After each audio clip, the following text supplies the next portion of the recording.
Hello అండి, నమస్తే. ఇప్పుడు మాట్లాడే టాపిక్ వచ్చేసి Indian economic growth rate for the year 2024-25 వచ్చేసి ఎలా ఉండబోతుంది అనే దానికి RBI, IMF and world bank different projections ఇచ్చే ప్రయత్నం చేసింది. ఐఎంఎఫ్ అయితే 6.5 ఉండేదానికి ఆస్కారం ఉందని చెప్తుంది. అండ్ ఆర్బీఐ వచ్చేసరికి సెంట్రల్ గవర్నమెంట్ ఆఫ్ ఇండియా వచ్చేసి 6.4% ఉండేదానికి ఆస్కారం ఉందని చెప్తుంది. అండ్ ఈ 6.4% ఏదైతే ప్రొజెక్షన్ ఆర్బీఐ ఇచ్చిందో గత 4 సంవత్సరాల్లో లోయెస్ట్ గ్రోత్ రేట్గా చెప్పబడుతుంది.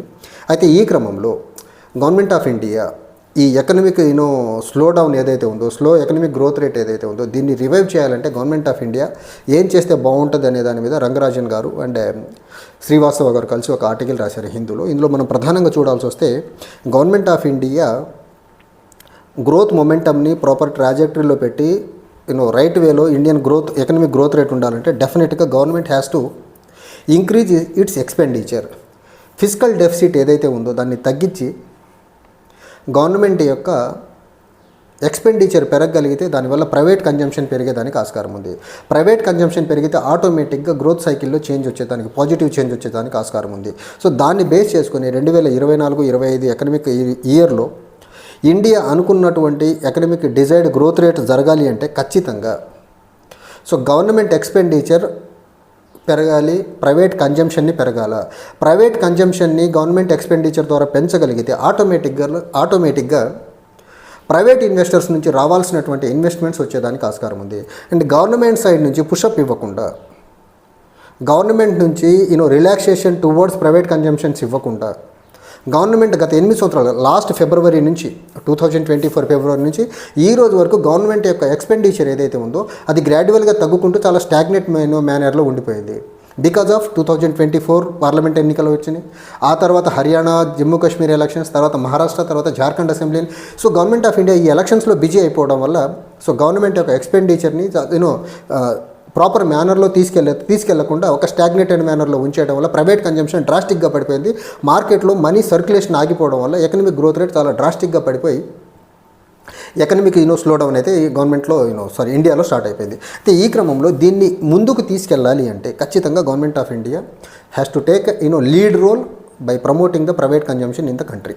తర్వాత గవర్నమెంట్ ఆఫ్ ఇండియా అనుకున్నట్లు ఈ world bank as well as IMF లేకపోతే ఆర్బీఐ చెప్పినటువంటి ప్రొజెక్టెడ్ గ్రోత్ రేట్స్ వేలో ముందుకు వెళ్ళాలి అంటే, అండ్ ఇండియా ప్రపంచవ్యాప్తంగా ఉన్నటువంటి ఎకనమిక్ బ్రైట్ స్పాట్లో ఇండియా బ్రైట్ స్పాట్గా ఉందనేసి గత 10 సంవత్సరాలుగా చెప్తున్నారు, ఇప్పుడు చెప్తున్నారు.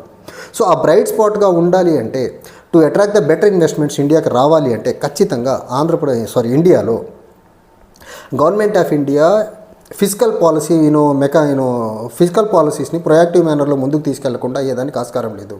అండ్ గవర్నమెంట్ ఆఫ్ ఇండియా మరీ ముఖ్యంగా ఒక 2-3 అంశాల మీద చాలా బలంగా ఫోకస్ చేయాల్సి ఉంటుంది. ఒకటి, అగ్రికల్చర్ సెక్టర్ మీద చాలా అద్భుతమైన ఫోకస్ చేయాల్సి ఉంటుంది. అండ్ అగ్రికల్చర్ సెక్టర్ ఇండియన్ ఎకానమీకి బ్యాక్ బోన్లా ఉంది. తర్వాత మ్యానుఫ్యాక్చరింగ్ సెక్టర్ మీద ఫోకస్ చేయాల్సి ఉంటుంది. యాజ్ యూజువల్లీ ఈ 2 సెక్టర్స్ మీద ఫోకస్ చేయగలిగితే సర్వీసెస్ మీద ఆటోమేటిక్గా సర్వీసెస్ గ్రోత్ ఆటోమేటిక్గా ఉండేదానికి ఆస్కారం ఉంది. ఇవి కాకుండా గవర్నమెంట్ ఆఫ్ ఇండియా ఇంకా సీరియస్గా కన్సిడర్ చేయాల్సిన అంశాలు ఇన్ఫ్లేషన్ కంట్రోల్ ఒకటి, తర్వాత అన్ఎంప్లాయ్మెంట్ ఇష్యూని అడ్రస్ చేసేదానికి మెకానిజమ్స్.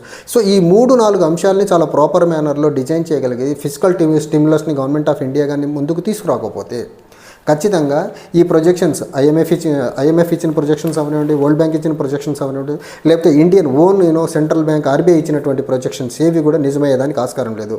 ఈ ప్రొజెక్షన్స్ అన్నీ కరెక్ట్ అవ్వాలి అంటే డెఫినెట్గా గవర్నమెంట్ ఆఫ్ ఇండియా మరీ ముఖ్యంగా బీజేపీ లీడర్షిప్ ఎలక్షన్స్ మీద తక్కువ దృష్టి పెట్టి ఎకనమిక్ రిఫార్మ్స్ మీద ఎక్కువ దృష్టి పెడితే బాగుంటుంది.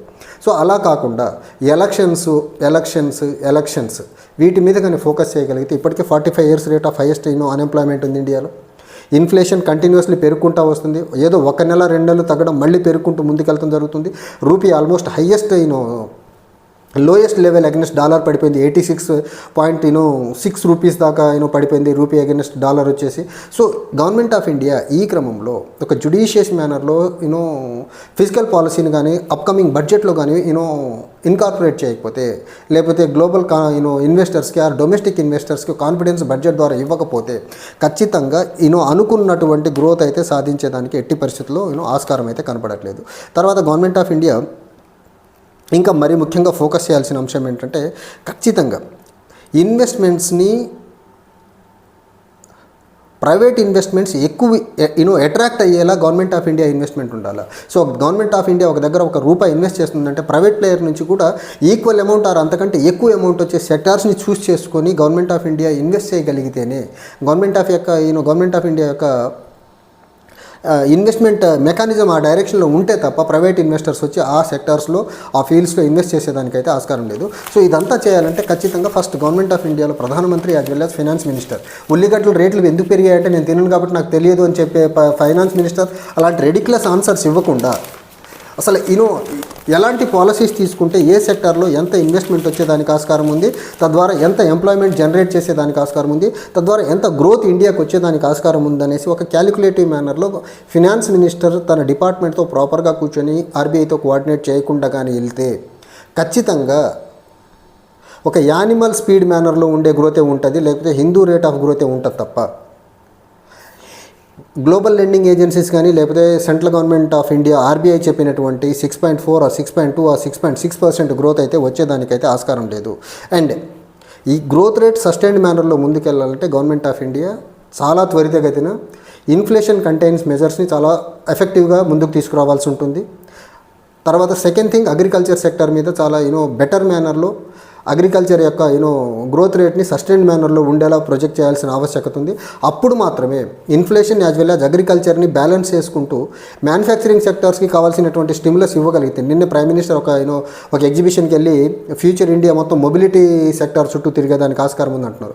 ఆ మొబిలిటీ సెక్టర్, మ్యానుఫ్యాక్చరింగ్ సెక్టర్ ప్రాపర్గా ముందుకు వెళ్ళాలి అంటే గవర్నమెంట్ ఆఫ్ ఇండియా పరంగా ప్రాపర్ సపోర్ట్ లేకుండా, ప్రాపర్ పాలసీ సపోర్ట్ లేకుండా సో మ్యానుఫ్యాక్చరింగ్ సెక్టర్ కూడా సస్టైన్డ్ మేనర్లో గ్రోత్ అయ్యేదానికి ఆస్కారం అయితే కనపడట్లేదు.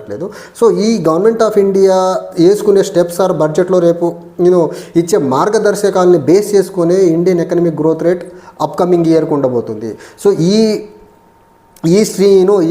ఏరియాస్ అన్నింటినీ స్ట్రీమ్లైన్ చేయకుండా ప్రాపర్ మేనర్లో పాలసీ డిజైన్స్ బడ్జెట్లో కానీ పొందుపరచకపోతే డెఫినెట్గా ఇండియా యొక్క గ్రోత్ రేట్ ఏదైతే ఉందో గ్లోబల్ లెండింగ్ ఏజెన్సీస్ అవనివ్వండి లేకపోతే ఆర్బీఐ చెప్పిన దానికంటే తక్కువ ఉండేదానికి ఆస్కారం ఉంది.